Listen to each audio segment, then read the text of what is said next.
Welcome, friends. I'm Dave Champion. This is my co-host, Bill Carns. And together we are totally unprepared. You, me, who wants to go? It's ugly. As we start filming this show, there's still an active investigation going on for a very fresh crime scene in San Bernardino, California from an active shooter. Of course, by the time you see this, we'll have known all this, but it's actually going on right now. They're still looking for 1 to 3 suspects. Yep. Somebody shot up some sort of a social services center, which is obviously going to be a government-regulated building, which is going to be a no-shooting zone. Gun-free zone. Gun-free zone, not a no-shooting zone. A victim disarmament zone. And of course, we're talking about California, which is, for all intents and purposes, a gun-free zone itself. Right. You can't have a loaded gun in your car. You can't carry a gun. CCWs are near impossible to get in most parts of the states. It's ridiculous. So all they do is they create everybody into this victimized situation. And this is the same thing we talk about regularly. How do you stop a bad guy with a gun, a good guy with a gun? Because you call the cops hoping that they'll come stop them. Why don't you have a gun? If you have not yet learned that this is the way to do it, if you've gone from ignorance, which is simply not having enough information, to stupid, having all the information but you're still not going to accept it, you're just fucking stupid. Yeah. You know, after Paris, I did the now infamous Dave Champion Angry Truck Rant. Truck rant, yeah. And that one has now been viewed over 7 million times. And as soon as the word started rolling in about this shooting in San Bernardino, the very first message I got about it included this question: another truck rant? But I've got to tell you, It'd be 3.0 at this point, I think it would, wouldn't it? yeah, I feel like if I were to do another truck rant on another mass shooting, I'm repeating myself. And it's, if people don't want to listen, why the hell talk? It might not even need to be a rant, Dave. I got to tell you how I do it. It's the way I'm doing it right now. It's, look, we know that the only way to stop a bad guy with a gun is a good guy with a gun. So there's 3 things here. There's wolves, there's sheep, and there's sheepdogs. Yep. The wolf is the bad guy with the gun. The sheep are the people getting shot that are unarmed, and the sheepdogs are whoever comes with the gun to stop them. Yeah. So you can be a sheep or you can be a sheepdog. And if you're going to be a sheep and you get mowed down because you didn't bring your gun, you're too much of a girly man to want to accept, hey, I have to accept my own responsibility here, then you know what? Go get shot. You're stupid. And Californians are the worst. Let me explain this. They are conditioned, even the pro-gun people in California are conditioned to be terrified of their government. And here's Dave Champion's Liberty page on Facebook. It has over 86,000 followers now. And I posted something a few days ago about carrying. Obviously, I didn't know this was going to happen in San Bernardino. But the vast majority of people who came in and said, I don't carry, and here's why, and justifying their decision to be victims, were residents of California. There were a few exceptions, people who lived in places like Chicago and things like that. But the people who lived in California, I mean, one guy actually told a story. He said he and his friend went to a business. There was a sign at the door that said no guns. He was not carrying, his friend was. They walked back to his car, he put the gun in the car, and then they went into the business. I'm like, Bill, you and I have known each other for a hell of a long time now. Do you, other than something like a courthouse that's got a metal detector or an airport, do you ever take your gun off because there's a sign that says no guns allowed? No, a sign has never prevented me from taking, because that sign is not going to somehow protect me. Right. And you know, there's been a legal argument to consider. If a public place, a place that's a public convenience, if a public accommodation, I guess is the legal term, and they say don't bring any guns in here, and you normally carry, and you leave your gun to go in there, let's say if it was a grocery store, they are now assuming the liability for your safety and everybody else. Well, they should be. And that's a legal argument that hasn't yet been tested that I believe certainly should. But it would only apply to people like us who normally carry, who would then disarm just because of that sign and the policy of that store, and then we are injured.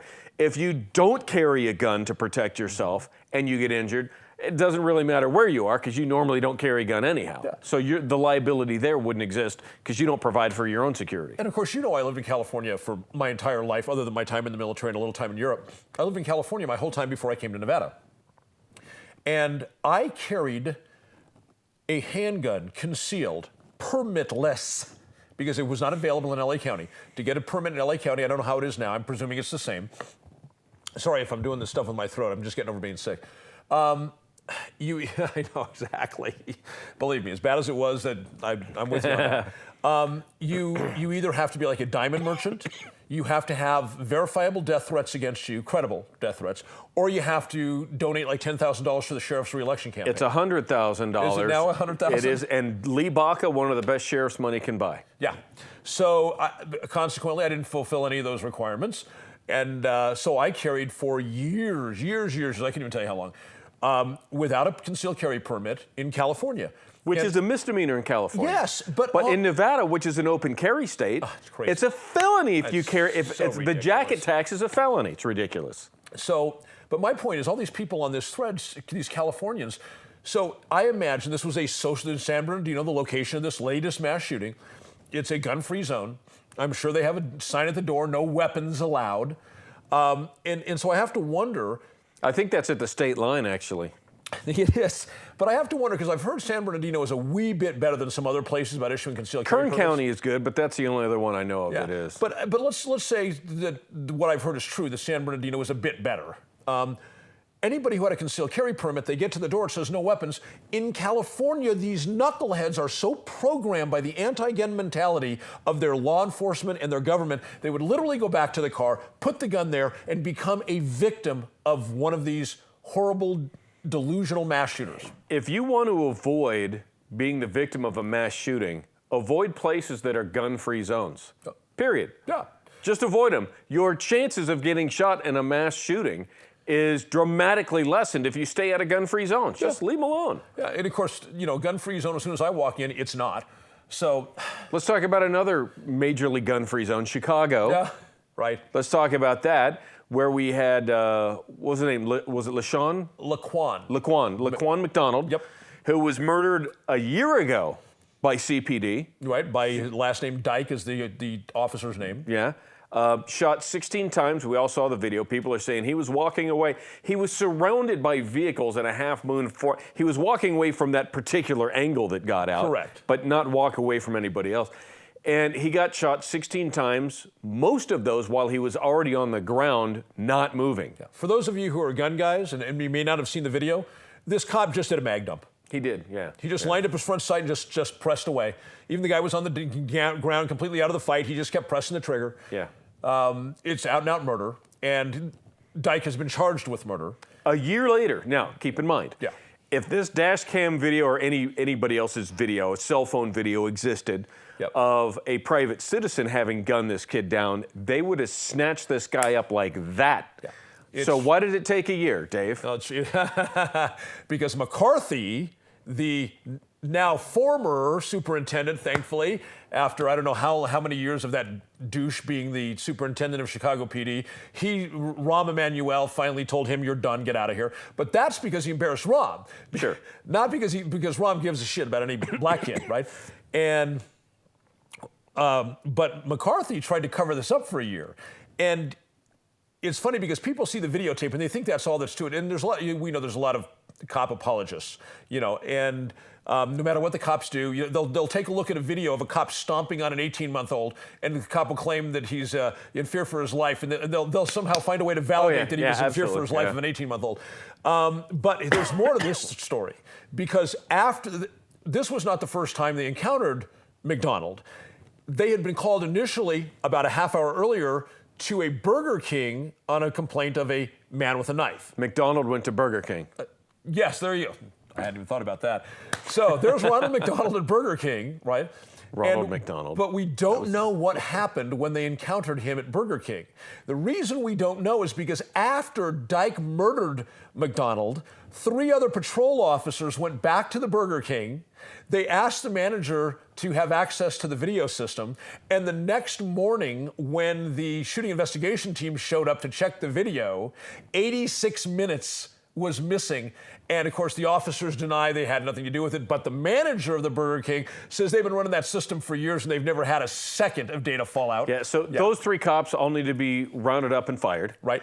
Everybody that was involved in trying to cover this up needs to be rounded up and fired. And you know as well as I do that when the mayor's office caught wind of this, their people were dealing with the superintendent's people. And sure. What do you think was going on there? Well, I think what happened is when this started to blow up a little bit and there started to be some noise about this, that the mayor's people, Rahm's people, said to McCarthy, is there something we should know about? Is there something we should be ready for? Should we start having our narrative put in place? You know, we need to, if we're going to cover this up, we need to all work together. And I think the reason McCarthy got fired is McCarthy said, I got this. It's under wraps, nothing's going to happen. And then in the end, it blew up. And Rahm, although I think he's a complete sphincter, he's not a stupid sphincter. And he's got to see the writing on the wall as far as how American society is viewing the government enforcement agents gunning down young black men in very highly questionable circumstances. You know, when cops, now more cops in this last year. By the way, Rahm doesn't care about this black kid. Rahm cares that he was put in a political tight position. Yeah, that's why he got rid of McCarthy, not because the kid was murdered. This year, in this past 12 months, I believe that we've probably had more police officers arrested for murder in the line of duty than probably any other time in our history. Because it's being caught on video. Right. And you want to know why cops are against having badges, like, you know, their lapel, their body cams, thank you, is because of things like this. They won't, even if it's not just murder, it'd be an ass whipping, or it would be speaking unprofessionally to the driver of a car, or threatening some junior high school kid that spit their bubble gum out. Back east who shot the guy 8 times in the back as he was running away empty-handed. Yeah, you're talking about back in South Carolina, North Carolina? Something like that, yeah. Same thing. That guy got arrested. If it wasn't, fortunately, somebody else was. Yeah. Somebody else had video of that. Otherwise, he would have been fine. This will actually cause cops not to get caught in doing these things, but to prevent them from being able to do them. We need to have this in Chicago and everywhere else. Keep everybody on the up and up. Body cams, 100% of the time. Officers, is not their discretion to turn them off. No, not at all. All right, we'll be back right after these words.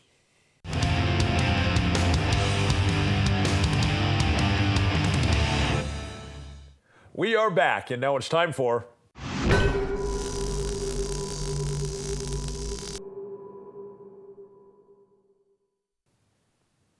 We all condemn terrorism. It's the oddest thing. For instance, let's look back very recently at the Paris attacks. And of course, there was worldwide condemnation of those attacks by violent terrorists with a political agenda against citizens just going about their business who had no part in whatever it was causing angst to the terrorists. We look at the situation today at the government center in San Bernardino, and that is just unfolding as I'm doing this segment today. And the media is already rampant with condemnation, and this is a horrible act, and these mass shooters, and they have to be punished, and whatnot. So it's interesting that seems almost universal that we, especially here in America, we condemn acts of terrorism. Well, no, that's bullshit. Most of us do, but not all of us. Some Americans are actually cheerleaders for acts of terrorism. Shocking, isn't it? Provided that the terrorism that's conducted is terrorism of which they approve. For instance, last week, we had the gentleman walk into a Planned Parenthood office. Now, it's interesting because there's this big dilemma, this big debate going on in the media between whether the guy was a leftist and whether he was a conservative. The reality is, according to his ex-wife, he wasn't particularly political, but he was a Christian, and he had done something, it's according to his ex-wife, he had done something that, by my experience, most Christians never do to show his commitment. He had actually read the Bible cover to cover. Okay? I've done that 3 times back in the day, but most Christians that I've talked to have never read the Bible cover to cover. This cat, the shooter at the Planned Parenthood clinic, had read the Bible cover to cover. That puts him probably in the top 10 or 20% of people committed to the faith of Christianity. And he went into a Planned Parenthood center. I don't think there was much of a question about what his motivation was. And so that would be what I would call Christian extremist terrorism. Now, does it reflect on all Christians? Well, I don't think so in the slightest. But it's funny because the same people who are watching me right now saying, no, of course not, it doesn't reflect on all Christians, they believe that when a Muslim does it, it reflects on all Muslims. Now, how do we know that people actually supported what this reprobate did at the Planned Parenthood? Because under the story on one of the big news sources were these following statements. I wonder if Obama smiled when he learned a police officer was killed today and 5 others shot. Why would anybody make such a statement? Aren't Planned Parenthood facilities just murder factories anyway? Too bad the abortion doctor and the nursing staff weren't killed as well. Whoa. Good. No one deserves to die as much as they do. That poor abortion clinic, their illegal selling of baby body parts for profit was temporarily interrupted. Sniff, sniff. These are actually what people wrote. Why does it take a white guy to show blacks how not to get caught by the police? Lovely. Yeah. Amazing. Kind of like saying someone just shot up Auschwitz. Sure, it's illegal, but nobody cares. What's worse than a cop being shot is all the babies that will still die inside that S-hole. Okay. It's probably a black guy that couldn't get a 10-piece chicken McNugget from McDonald's going on a rampage. Really? Wow. Yeah. You got to throw the racism in with your Christianity. Well, that's the hard right. It's just very late-term abortion. Why are liberals so upset? I feel like Obama hired the shooter after what he did to Russia. Distraction, distraction. Yet another false flag to get Obama's agenda back in the news. Okay. So clearly there is a segment of the American population that has no particular angst when an act of terrorism is committed against a target that they don't like. But yet, if this was a Muslim terrorist striking anything, we'll say for the sake, because this is the hard Christian right, we'll say shooting up a church, can you imagine the condemnation? But since it was a Planned Parenthood facility, which is equated with abortion, then the hard religious right has very little angst about that kind of terrorism. I will tell you personally, speaking for me, I am repulsed by all terrorism. But what I am more repulsed by is selective disapproval or approval of the acts of terrorism based on who you like and who you don't. Talk about a lack of moral fiber. Talk about a lack of character. Talk about a lack of humanity and integrity. Those people, and I'm not branding all Christians, I want to be very clear. These are the same people I always refer to as the hard Christian right. These people are extremists, and as you can tell, they are every bit as bad as a lot of people claim that Islam is. Bill? A couple of things. One, my girlfriend is a patient of Planned Parenthood, not for any abortion, but they actually do regular gynecological services, pap smears, whatever. She goes there once a year to get her once-a-year checkup done because it's far less expensive than any other place to go to. And every time we've gone there, she's been going there for probably about 5 or 6 years, never seen a pregnant woman, or I shouldn't say obviously pregnant woman in there. Most of them seem to be going in there for regular checkup type stuff, at least for the few times we've been there. That aside, so it's not just an abortion facility, just so everybody understands. They do other things there as well. Correct. I also see this abortion argument. Now, certainly some of these comments that you have there are Christian, hardcore faith-based. But opinions on abortion or not to abort are not always religiously tied. I have a pretty strong opinion on it. It has absolutely nothing to do with any sort of religious influence. Right, and I think you and I are in lockstep on that. Yeah, and you know, it's also interesting that we find that on the political sides of this, generally you have the conservative element that says they are anti-abortion, they're pro-life, if you will, and then the Democrats that would be pro-choice or anti-life. They're okay with abortions, and it's the same Democrats who tend to come up all the time and say, you know, we need to do this, that, and the other for the children. Yet they're okay with sending billions of dollars to Planned Parenthood to publicly fund abortion so there aren't as many children. So it seems a little bit crazy to me. It's all over the map. And what it comes down to is power and money. But these sort of comments, especially the couple you read where somebody's throwing in something about blacks in there, really? You're making a totally, it's a non sequitur. They don't connect, but you're just creating that because you are a super asshole. Right. Well, you're a Republican, and I've known you for a long time, and I know what's in your heart and in your mind. But there is a reason that people outside the Republican Party often see the Republican Party as the party of bigots and racists. And there's a guy in town who's a Christian. He's an ordained minister. He's not actually working in that capacity now, but he's an ordained minister. He is definitely the hard Christian right.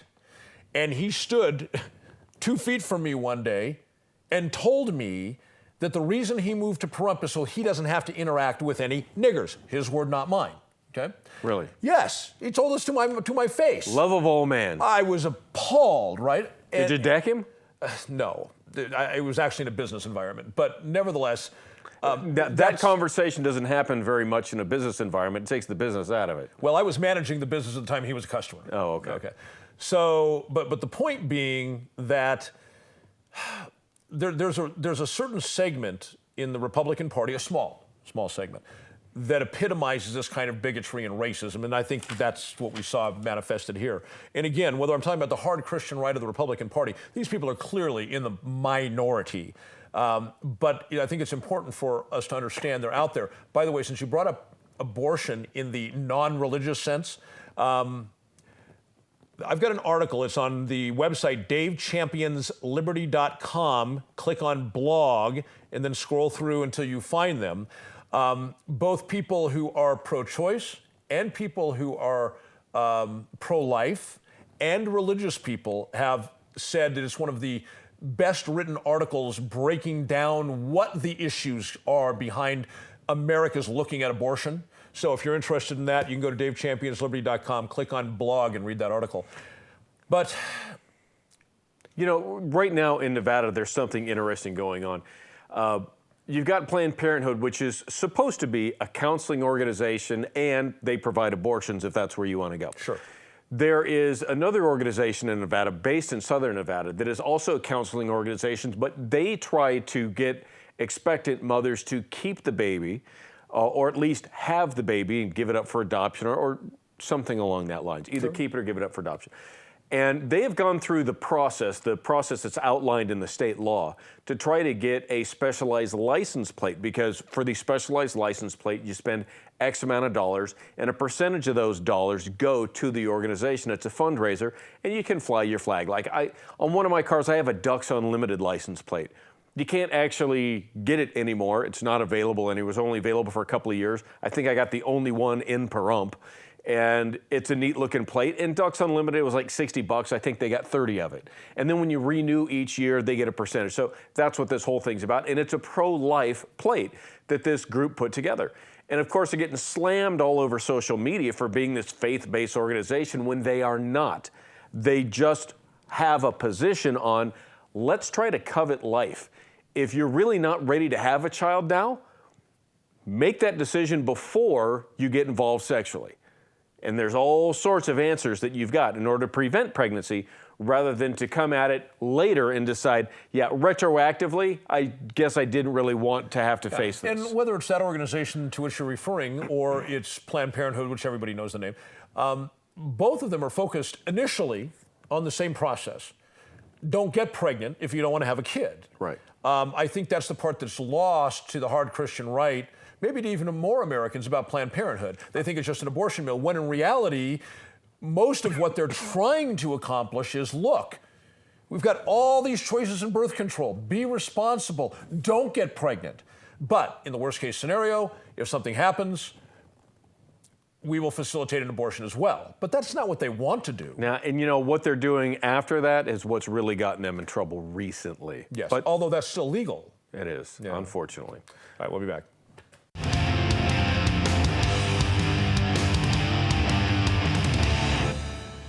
Put your seatbelts on. It's time for my rant.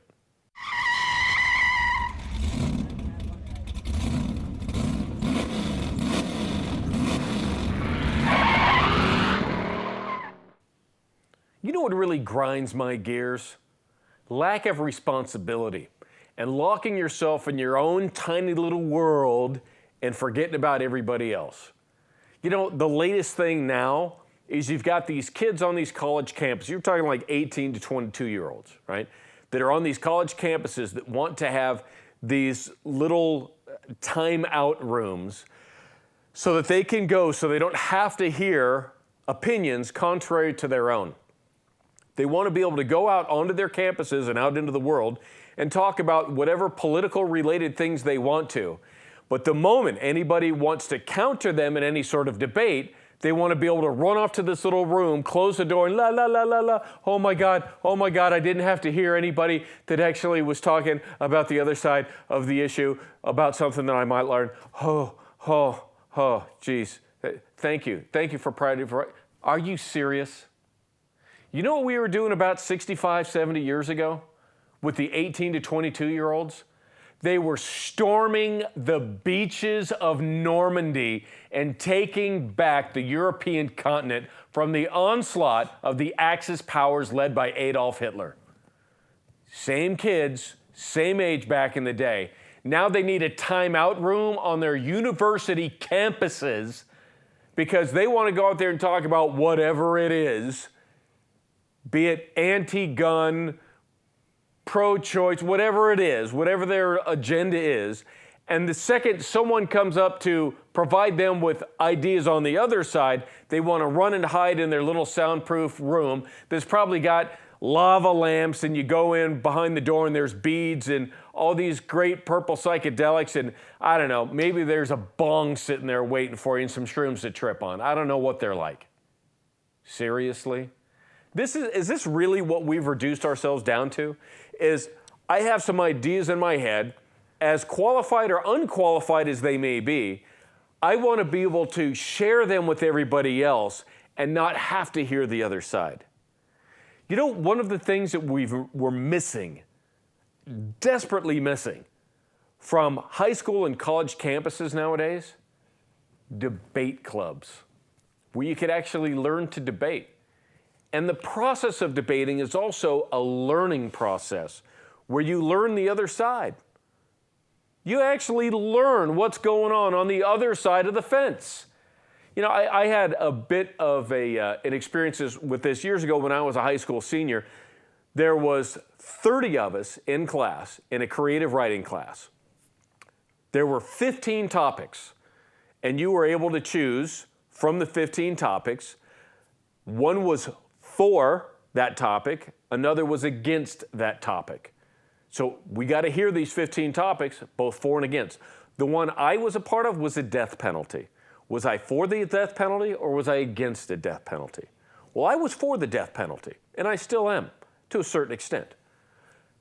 But with the death penalty comes a whole bunch of expenses that people don't tend to realize. It's actually cheaper to incarcerate somebody for their entire life than it is to put them to death, because you and I and our tax dollars are paying both sides of the prosecution and the defense, all the discovery, all the expenses for the witness, the jury pools, all of the multiple different discoveries that they have going on, all of the casework that's involved, certainly all of the appeals. My goodness, there's a bunch of those. And this is incredibly expensive. However, sometimes, in my estimation, it's the right thing. The guy that was debating the opposite side actually had an older brother who'd been in trouble with the law his whole life and decided that, you know, my brother might be a big enough dirtbag that he could commit a capital offense, and I don't want to see him die for it. However, but you know something? Neither one of us needed to go run into a rubber room to hear about it. And now we're doing this on college campuses. This is supposed to be higher learning. And you know what else is interesting to me? The administrators of these schools are allowing this. Not only are they allowing this, the administrators of these schools are now being run by these young adults, these slightly overaged adolescents that are running these schools. Oh, they want the chancellor of this school to quit, or the president of that school to resign. You know something? This is a free enterprise business. If you don't like it here on this college campus, go somewhere else, because there's a lot of people waiting to get into this campus. And we don't need to have you and your sassy past little mouth and all of your little menial demands where you've produced nothing in life yet. You've produced precisely squat at 18 to 22 years old. You've gone through school your whole life. Likely you haven't even had a job bagging groceries or delivering newspapers. And yet you want to be able to go on there and tell these administrators how to do things. You want to be able to have a rubber room you can go into and hang out with your friends so you can talk about common interest stuff. And nobody's allowed to talk about anything contrary to it. You know something? You haven't earned that yet. Earning those sorts of privileges and exercising your rights are a little bit different. Exercising a right is different than earning a privilege. You're talking about privileged stuff, and you better get off your lazy little candy asses and do something with your sorry little hand-fed lives before you start demanding squat out of me, a university day champion, or anybody else.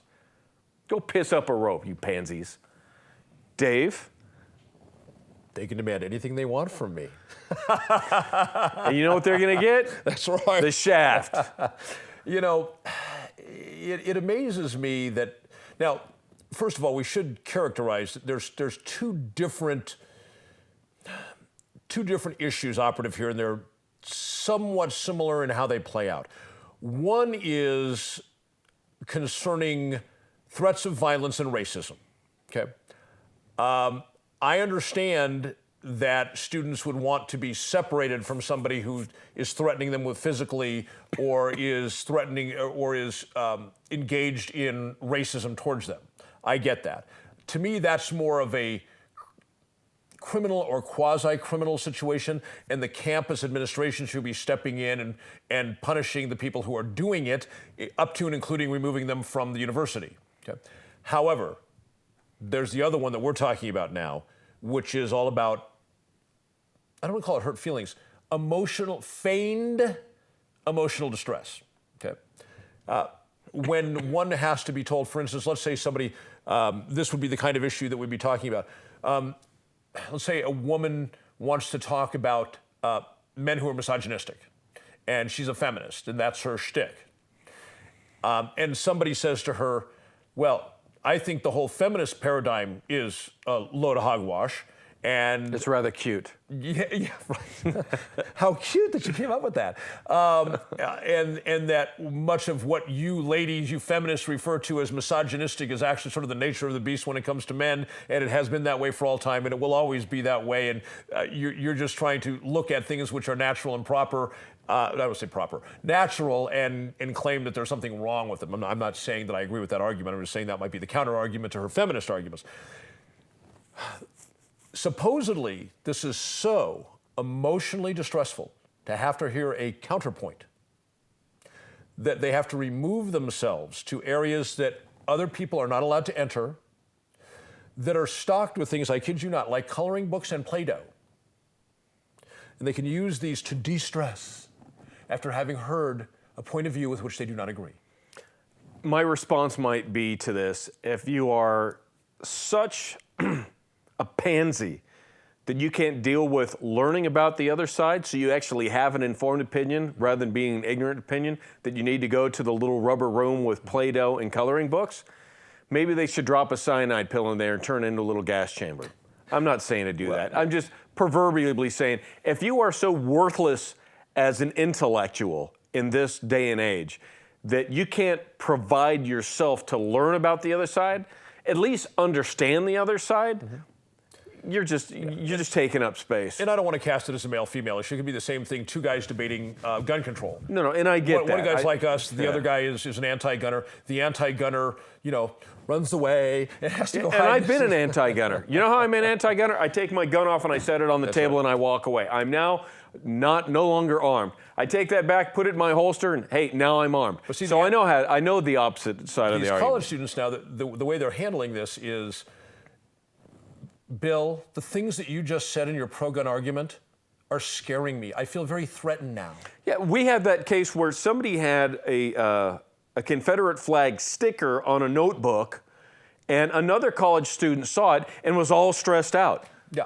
Really? Well, and here's the thing that kills me. Now, last year you wouldn't have been stressed out because it wasn't a political issue last year. The media hadn't told you to be stressed out yet. Yeah. The universities are, at least in my opinion, by their nature, a venue of ideas. Not just your ideas, but ideas. To me, a university is where young, mushy minds go to be exposed to all manner of argument, pro and con, and everywhere in between, on any issue that you can imagine, right?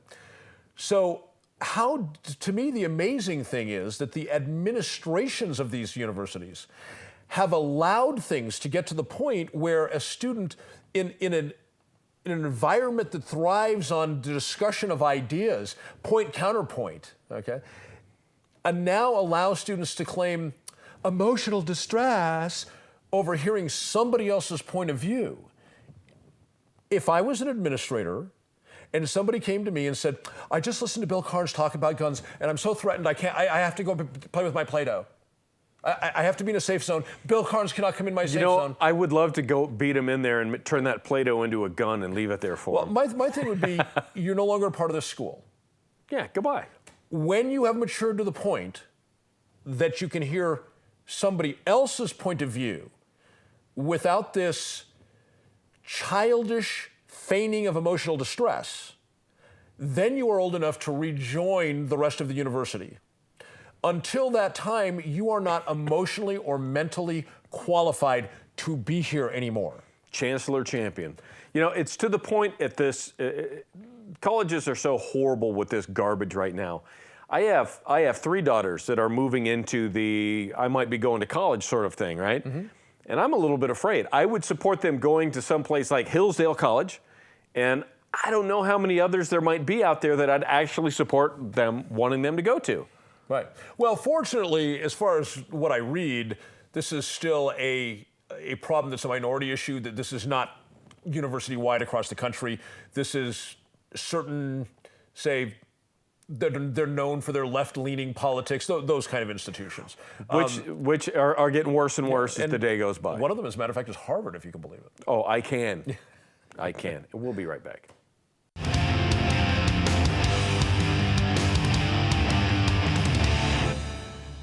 Welcome back to segment 4. This is where we get your viewer emails and we talk about some of the things that you send in. As long as it's good stuff. I mean, we don't want to bore you guys. Send those emails to us. It's all about us. And keep them coming to daveandbillshow@gmail.com.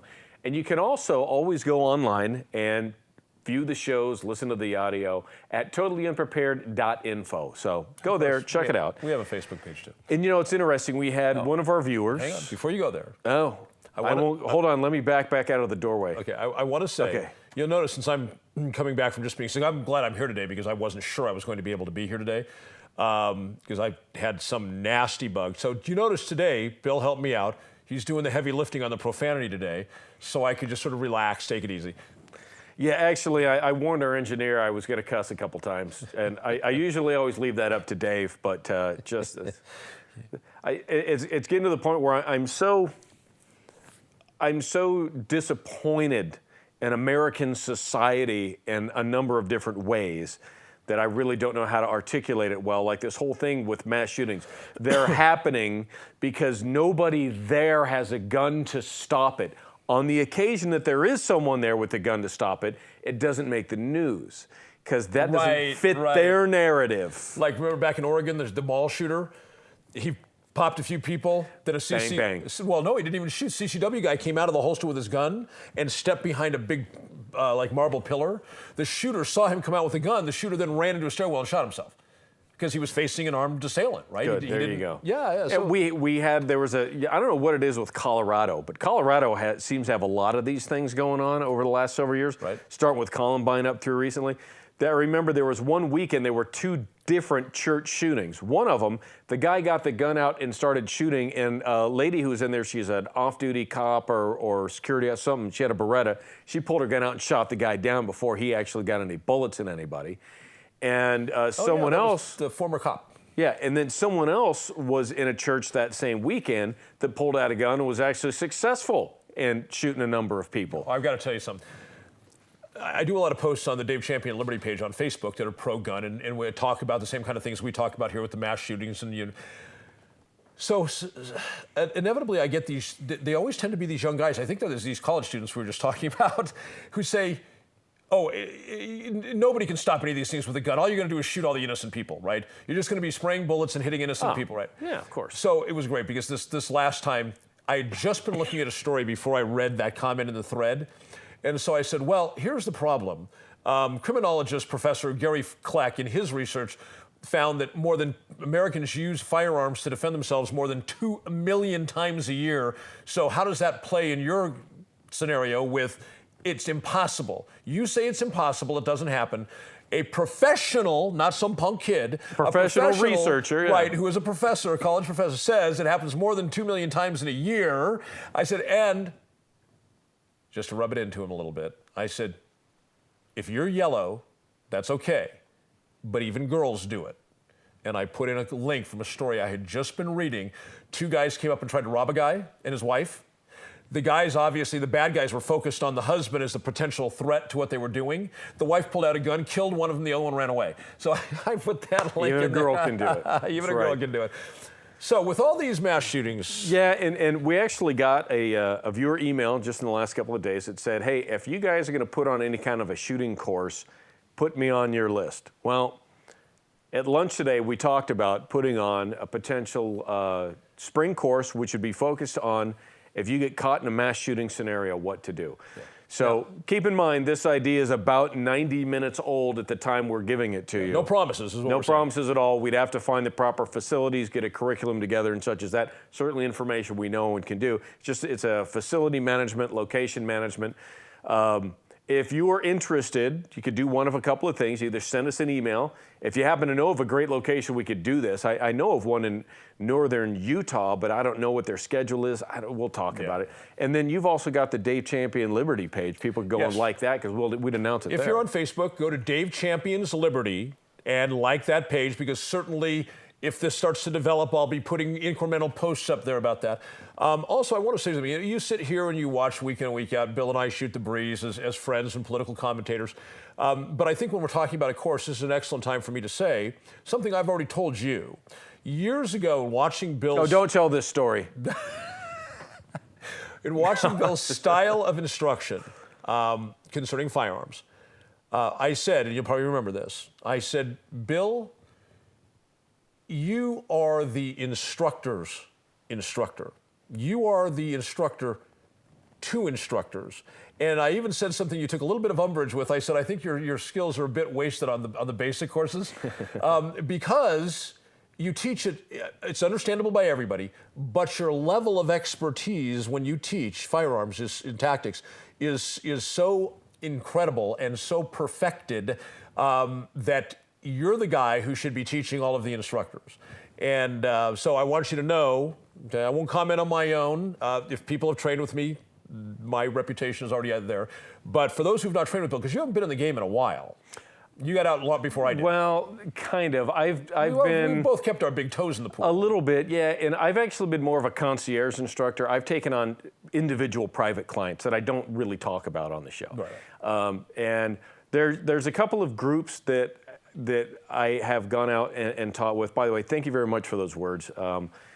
One of the things I used to do was actually run instructor development firearms courses for a couple of different organizations, including that for a DoD contract.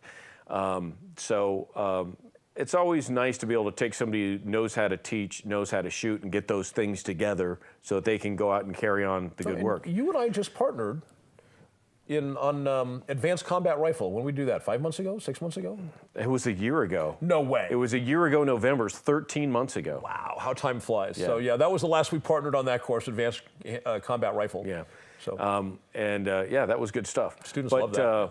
We'll look at putting something together on this. I think the thing is it's one of these deals that people really want to know, because a mass shooting scenario is a little bit different than somebody coming up and sticking a gun in your ribs and Yes. taking your wallet.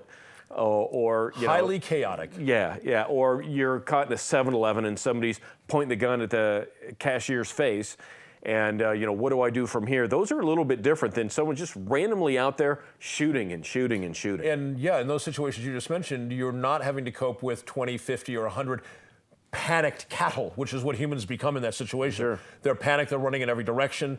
And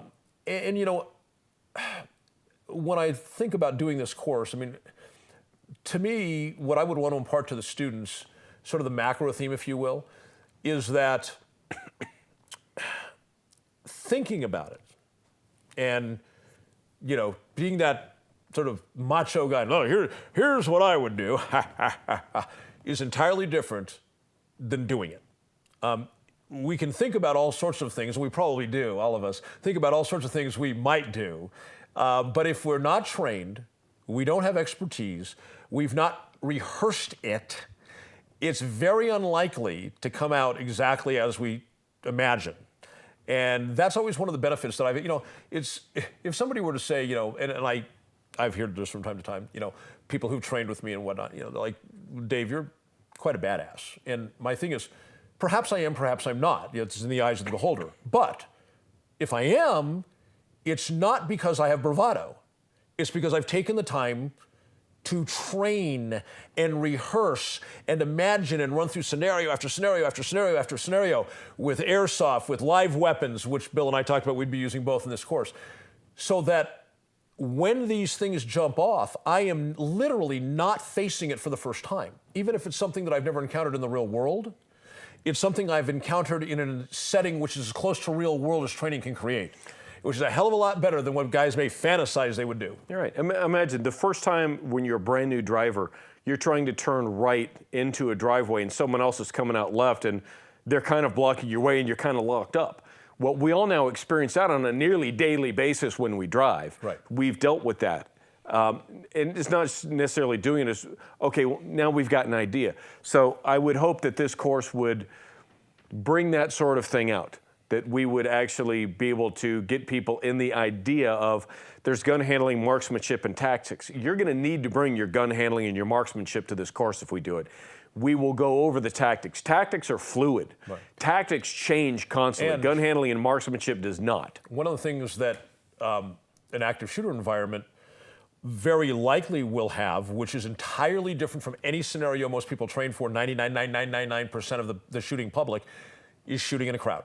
And shooting in a crowd has a specific skill set. Yes, it does. And it has rules to the game. It's a very, very high skill set as well. You're going to need to bring this. Yep. So that's what we are potentially cooking up for you. Yeah, and if we do that, it'd probably be April or May in 2016, I'm thinking. Right in that ballpark. And if you're interested in something like this and you haven't yet developed your basic skill set for gun handling and marksmanship and know your stuff, you've got a few months now to get that under your belt and get it practiced and rehearsed and get it up there. Because if we do this course and you come in here and you're all thumbs and you don't know what you're doing with a gun, I'm sorry, but we're going to have to send you down the road so everybody else can actually learn. You're going to have to bring something relatively substantial to the game. And if you want to do it, we're talking about 5-6 months down the road, you can develop basic skill sets for gun handling and marksmanship in a couple, 2-3 months. Sure. So get ready, get it done. We will begin with basic range work to find out who's got what. Yeah. So we don't mean to be harsh, but if we tell you to come out of the holster, chamber check, mag check, make them hot, You stand there wondering what the hell we're talking about. And your pattern's all over the place at 7 yards. You're shooting too fast. You don't know what you're doing. You're not moving. You don't understand. These are some of the things you need to bring so we can actually learn from there. And again, the part about apologize for being harsh. If you can't do these basic skills, I don't care how much you spend on airfare, I don't care how much you spend on a hotel, rent a car, we're going to have to ask you to go home. Or you can stay as an observer. Yeah. But this skill set requires you to have some game so we can take you to the next level. Yeah, so either develop that now, or if you've got it, be ready. Keep your calendars open, April, May-ish. We'll work something out. We're going to try to get ourselves a good facility for this, a good environment, and have you guys come on We'll down. let you know the date as soon as we can. Yeah, we'll get something together, and I have a feeling this will be enjoyable all around and a whole lot of great information. You would want to bring your notebooks as well. Yeah, an active shooter is really something that I enjoy teaching because, like you, teaching the very mundane, basic stuff is yesterday. Gets to a point, and you got to be able to go. This is the kind of stuff I dig. All right, we'll see you next week. Take care.